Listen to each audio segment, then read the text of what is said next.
Hello and welcome to Bible Study with Alice, and today we're on day 80, Psalm 80 of our daily Psalm reading. We are reading from the ESV translation, but you're more than welcome to join us from a different translation.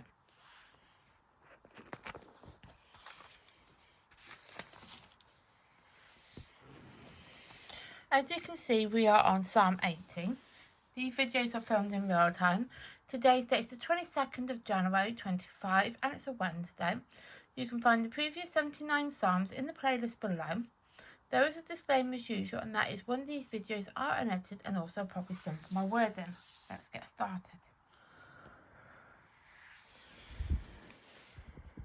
Restore us, O God, to the choir master according to life, a testimony of Asper, a psalm.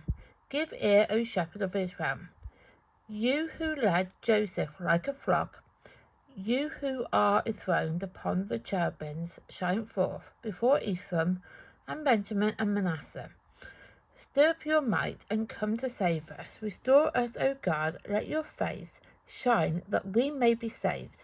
O Lord, God of hosts, how long will you be angry with your people's prayers? You have fed them with the bread of tears and given them tears to drink in full measure.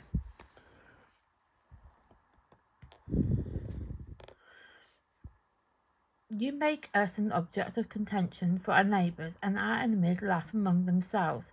Restore us, O God of hosts, let your face shine, that we may be saved. You brought a vine out of Egypt.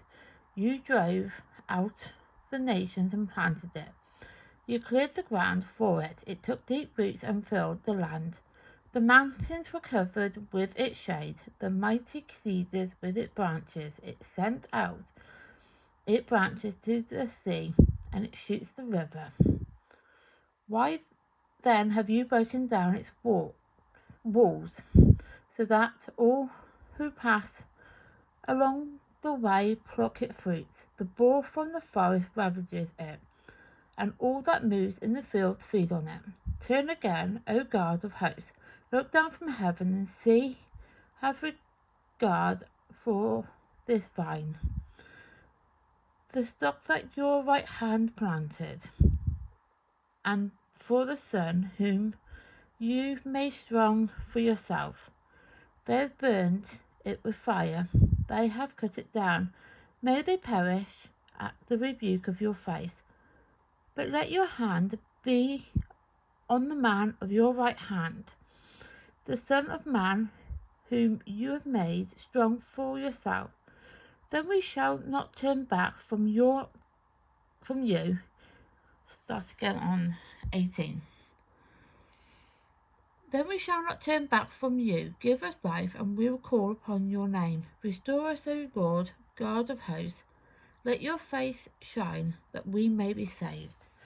So that is Psalm 80 complete. And tomorrow we will be doing Psalm 81. So that's the first half of the video complete. So for new viewers, I will explain now a bit about the psalm, the time period that it was written in. Now, for those who are returning, will know all about what I'm going to be doing, all about that. But there is a bit in the middle that I want to talk about before we get into the psalm and the time period.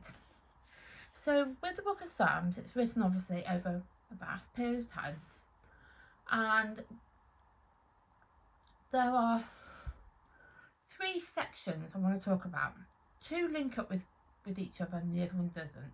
So I'll talk about the one that doesn't link up to the other two.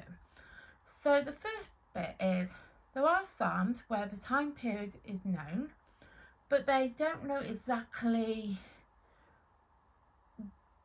they can't pinpoint on the exact date and time and all that stuff, but they just know it's written in this particular time period.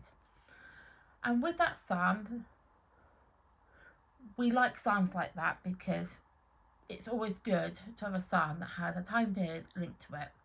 And it also gives you like a date, like it gives you a date and it gives you a bit of an event that the psalm had linked up to. We like those. I know I do. Now, I'm not saying I don't like the next part, but my brain kind of wants to be able to understand it more, but we can't. And that's fine. And we just have to deal with it, won't we? And that is where the psalm is classed as unknown. And that's due to the fact that historians and scholars don't know exactly when that psalm was written because of the way it was written. It was like written in a poetic style of writing, which then made it much more harder for historians and scholars to unpick it all and be able to find out when it was written and all that. And what can help, though, there is a bit that can help that and help the historians and scholars, is even though they don't know the time period it was written in, they do know by the psalm itself the events that could have added up to it. So it could have been talking about a war in Israel, for example. Now, obviously there's been loads of wars and fighting going on in Israel, so they don't know exactly when, because obviously there's been a lot going on over there, but they know that that psalm was written because, you know, the events that led to that psalm was to do with a war that would have taken place, but they just don't know when though. That's the disadvantage to that. Is, yeah, it's all well and good being like, oh, this particular psalm is written during a fight, and the fight happened in Israel. Well, there's been loads of fights going on in Israel, so we don't know exactly when though. It's unfortunate, but it is how it is, and we just have to accept that. And at least we know it was written. That's the main thing, is we know it was written, but we just don't know when. But we do have an event to tally it up with. Now, there is the bit that links up to that bit, is there are psalms where it's unknown, and guess what? They don't have an event that linked to it, so we don't know anything about that psalm, just the fact of the matter that that psalm had been written, but we don't know any more than that. We don't know what the event was that caused that psalm to be written, just that it was written. But it's part of the journey of reading the Bible. There's loads of stories in the Bible that we don't know too much about, just like it was written. So with Psalm 80, I have actually, when I say like century, I then think to myself, we need to kind of make it a bit more understanding. So so Psalm 80 was written in the 8th century. I will get there. Now, I was thinking, I don't know about you, but 8th century, when was that written? When was the 8th century? Apart from it being the 8th century. So, with a bit of research and a bit of digging, I like digging, bit of a detective here. I have to admit, I do like detective work. So the 8th century is 701 AD, and obviously that's Anno Domini before Christ, after Christ. Oh, I don't figure now.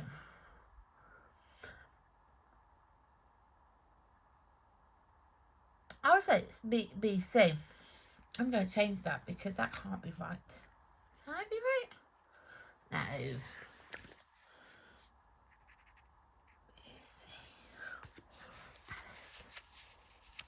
Write things down properly. Yeah, it's going to be before Christ because the Old Testament was written before Christ. But this is actually a bit of a tricky one, to be fair, because of what I'm going to explain later on. Just have to... It's a tricky one because you think it's going to be AD, but the bit here, which I'm going to explain in a minute, means it's actually BC. So, a bit of digging and I end up writing it wrong. Bit of digging, it's 701 BC is the 8th century from the digging that I was doing. This psalm is going to be kind of a tricky one because, as I'm going to get to shortly.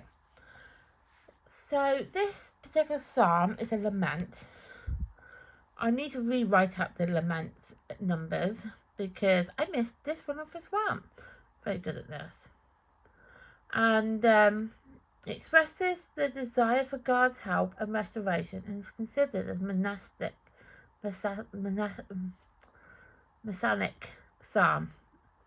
So the word vine, which had been mentioned, now let's get bigger, and that's going on a bit of a where is vine mentioned.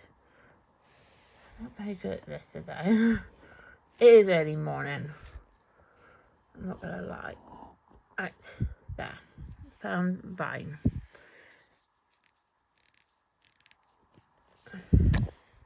Gosh, trying to do this and make sure that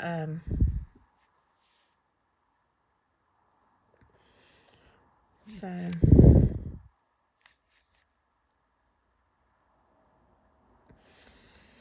the vine's mentioned there, and just making sure it hadn't mentioned again. Yes, it has.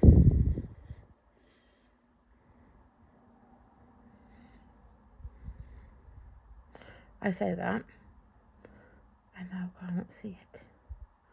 I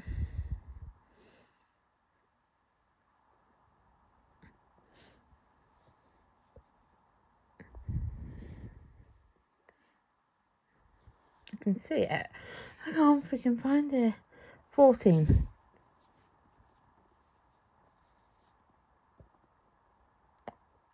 Wow. So vine's mentioned twice. And has it been mentioned again? I want to double check, but it's not been mentioned again. So you're just gonna hear me just like my brain's like working here. So I believe that is actually, I believe it's been mentioned twice. And I'll be watching this back for when I upload it and be like, oh, I missed it off again. So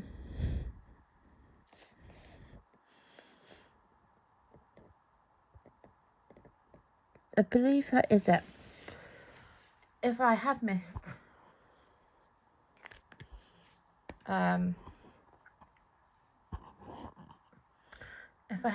Vine off again, that'd be why.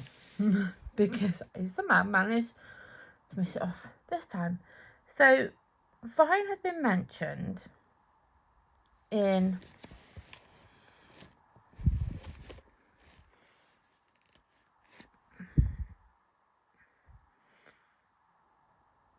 verse 8 and verse 14. So verse 8 and 14, vine had been mentioned. So go back to this. So vine is a metaphor. It describes God's care for his people. So monastic psalm is anything related to Christ, his salvation, or the new age of peace that follows. So that's probably why I got stumbled on when I was writing down the time period and put AD instead of BC, because you could consider it to be, when you think about it, you could consider it as Christ. But obviously, in the Old Testament, it was written obviously before Christ, because obviously that's the whole point. The Bible is talking about God, Jesus's lineage talking about how he came to become who he became to become, basically. And you're gonna have obviously information from Adam and Eve in the book of Genesis. Obviously, you're going to talk about how God created the earth, and when God created man and then created woman, and then obviously goes from there right through to obviously when Mary had Jesus, and the fact that Jesus was conceived, how he was conceived, conceived via God. And he was like, you are gonna have the Son of Christ, forget, you're gonna have the Son of God. Your son is gonna be, God's child. And yeah, so obviously it's gonna be very, this is what I mean when I talk about, even though we have a time period, even with time periods, it can be very tricky to decipher when it was written because of the way it was written and the type of wording that was used. Because just reading that, you would have been like, oh yeah, Alice, I would actually agree, that would be AD, not BC. But yeah, so it gets very, very confusing. Even confusing for me, and I've been studying the Bible for years. So a lament is a type of prayer or song that is a cry for God to act in the midst of pain and grief. And as I said, I need to rewrite these out because I've added a couple of extra. So I've got to go through it all again at some point. I'll do it on the weekend because then I can actually sit down and actually go through each psalm and be like, this is an individual lament, this is an individual lament, this is so forth and so forth. It'd be easier, to be fair, for me doing it that way. So obviously the above are individual laments, and it's a personal feeling. They are the most common type of psalm. They often begin with an invocation to God, followed by the lament and request for help. Enter is an expression of trust in God. So a lament, how I describe a lament as, is when, in the morning or in the afternoon or whenever, is more to the point, whenever you decide to do your prayer, that can be deemed as an individual lament, because a lament is obviously when you, well, obviously it depends on how you do your morning prayer for one, but if you've got a lot of pain and a lot of grief going on in your life, you would then want that, you'd want to go to God and ask him for help in that pain and grief and discomfort in your life. You want him to help you during all that time of need. And when you're obviously in your private time, in your quietness of when you're doing your prayer, you always invite God in, because if you don't invite God in, how is he then going to able to know that you want him to help you with your pain? He's always with us. He's with us within the finest of details in life. He's there with us every time, every step of the way, everything we do with our life. He's always there, but he wants us to ask him for help. And that's when you when you invite him into your prayer time. And then obviously you follow that then by the lament, and then my cat. Oh my gosh, my cat. Sorry about that. My cat. Molly, no, darling. You can have a cuddle, but no, not while Mum is filming. Right, let me help then. That's better. She's been held by me, bless her. I knew that was going to happen. I could see her at the end of my bed looking at me like, I am going to come up and get a cuddle off you. Bless her. because I'm going to be leaving her shortly for work, and she doesn't like that. Bless her. And anyway, so where were we? Yeah, so we follow obviously when we invite God in, then we follow that by the lament. So we follow that by the pain, the grief, the issues that we got going on with our lives. And then we request help from God. So we want God to help us. So we've already invited him in. So naturally he's going to want to help us now, more so because we've invited him in to that private time in our life, to that part that we feel a bit vulnerable in. And then after that, we then end it with an expression of trust in God, that God will help us, because naturally God wants to help us. So we always end it in with an expression of trust. My cat then decided to jump off. She's had a cuddle. So we then end it with an expression of trust in God, because naturally that's what we want. We want God to be able to help us, but we've got to be able to trust that God will help us, because how can we get our prayers answered and how can we have our prayers answered if we're not expecting or having that trust in God in our time of need? So that's what an individual lament is all about. I have obviously mentioned it in the past, but it's always good to explain it again and get a bit of my cat involved. Bless her. So that is day 80 complete. So I'm going to write in day 80. And then it's gosh, I can't even think of the day today. 22nd even of January 25. And tomorrow we will be doing day 81, Psalm 81. Tomorrow we will be doing Psalm 81 because we be on day 81. And so thank you for watching. Please like my content.